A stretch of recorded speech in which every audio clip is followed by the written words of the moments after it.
the doors of perception. My subject is far less exotic. It's the perception of doors. Okay. A wall is a wall. But if somehow, somewhere, you can perceive a door in it, then it doesn't have to be an absolute barrier. Here's a story. During my early days in Moscow, I had a problem with my shoulder or my neck or something. And my future wife, Ludmila, wanted to take me to a doctor that she knew, but he worked at a hospital where she'd never been. She didn't know the way. And he told her, okay, just get on that tram and get off at the hospital.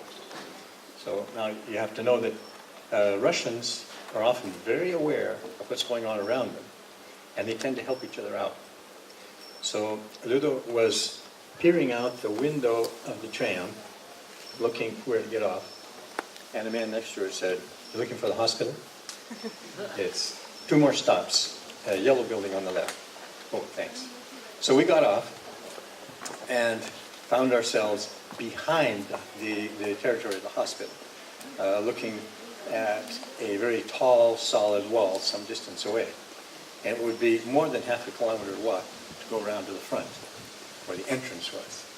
So Luda said, let's try this path. So we went on this well-beaten path, and that was fine until we came to a fork in the path, and she didn't know which way to go. But a woman was coming the other way, and she said, "Looking for the dirishka?" Now, dirishka, it's a Russian word, a little bit slangy, not too bad.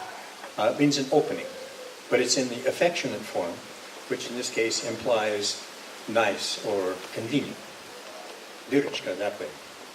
So we went that way, and quickly found the hole in the fence, went through, and got directly to where we were going. And Luda sort of shook a wise finger at me and said, "You always have to know where is the dirishka." So, and what that means to me is, whenever there is a wall or a barrier, an obstacle of some kind, very often, somewhere, there's a dirishka, a way through, or over, or around. An example would be, once in Alaska, a group of us became totally in love with ice sculpture. A team came from China, invited by the local Chamber of Commerce, to show us how to do ice sculpture. And we were absolutely dazzled by this 4-meter crystalline Buddha that they did. And we worked with them a little bit that year. And we worked with them some more the next year.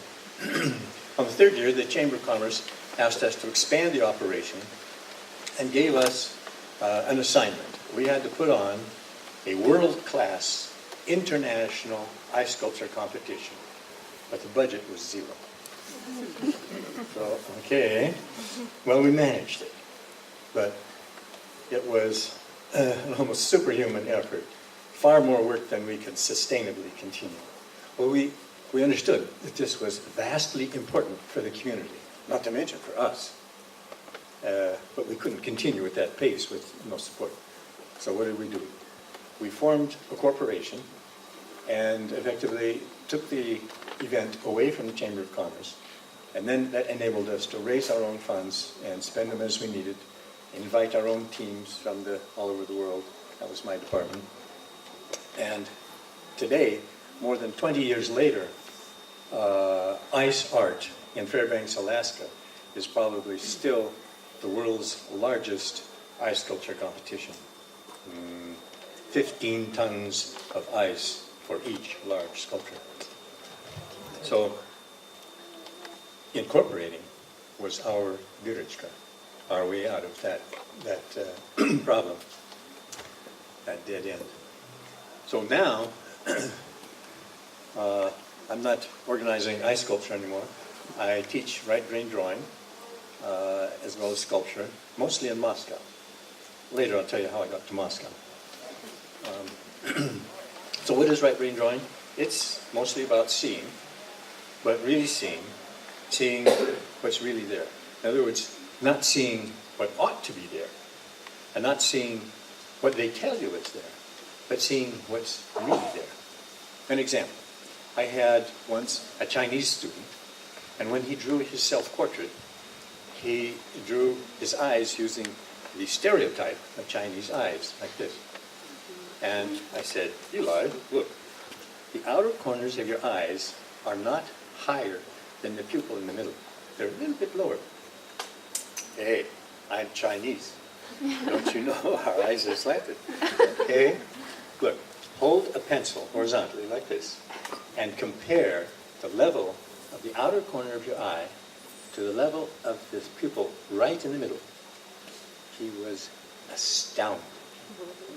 For 30 years, he had been seeing in the mirror the eyes that everyone told him he had. When he drew them, he saw them as they were for the first time in his life. So, now our students learn to see and to draw. But some of my students really blossom when they move on to 3 dimensions and take my class in modeling a head. They, see, I'll do that, okay. They have to use a different approach than that for drawing. For drawing, you project a 3-dimensional object onto a flat surface.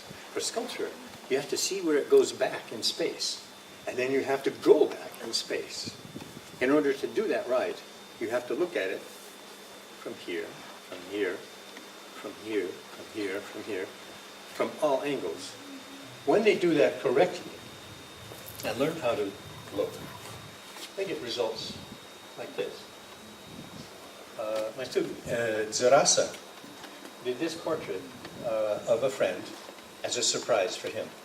He was very surprised. She worked from several photographs from here, here, here, here. And this was her first sculpture. She'd never done sculpture before. But you can see that in the process, she learned to see. So, sometimes though, the barrier is one of time, of being too old, too late. Around 1997, I was quite thoroughly divorced and feeling that my life was more or less over. I compared my life to the abandoned cabins that you can find in the woods in Alaska. Roof long fallen in, moss on the crumbling logs. And then on top of that, the new millennium was coming. That disturbed me very much. I was a person of the 1900s. I didn't want to go to this 2000 and beyond. That wasn't for me. I even wrote a poem, a very short poem, 11-syllable haiku, about how I felt about my life. It was, door ajar, on rusted hinges, empty now. Oh, I felt so sorry for myself. Then, right then, I got an invitation to go to a wood sculpture symposium in Estonia. I said, I'm going. And, well, my son is a very practical person. He said, Dad, you don't need this trip to Estonia, wherever that is. You need to buy a new pickup truck. And, I knew that logically he was right.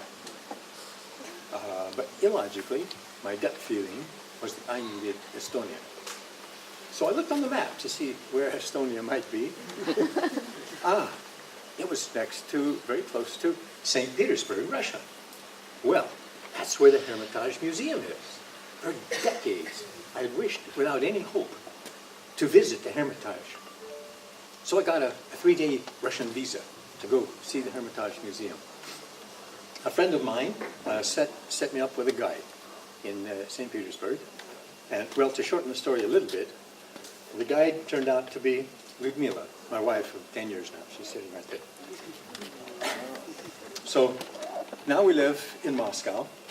Well, in the winters, we live in Moscow. In the summers, we live on the dacha, the country place near St. Petersburg. And, well, she and her 2 daughters became seriously addicted to ice sculpture when they saw me carve a figure on Pushkin Square in Moscow. The following winter, they started tugging at my sleeve They said, Steve, where are we going to carve ice? Okay. So now, well, we've been to Finland for ice sculpture. We've been to Japan, Switzerland, France, Italy for snow sculpture, all over Europe for sand sculpture. Now the girls are captains of their own teams, and they go off and compete wherever. But this year, in January, they came and were on a team with their mom and me, just a large snow sculpture in Switzerland, just for old time's sake.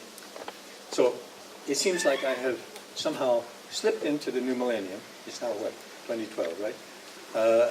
And without any longer any desire to stop or go back. Estonia was my dearest friend. Okay. Sometimes you have to diligently search for this opening way out. Other times you just have to recognize it when it pops up in front of you. First, you have to learn to see. Now, realistically speaking, to talk with any authority about these barriers of time, you have to be, well, old and experienced. I'm not sure I'm your man because, well, I don't even turn 70 until tomorrow. Thank you for listening.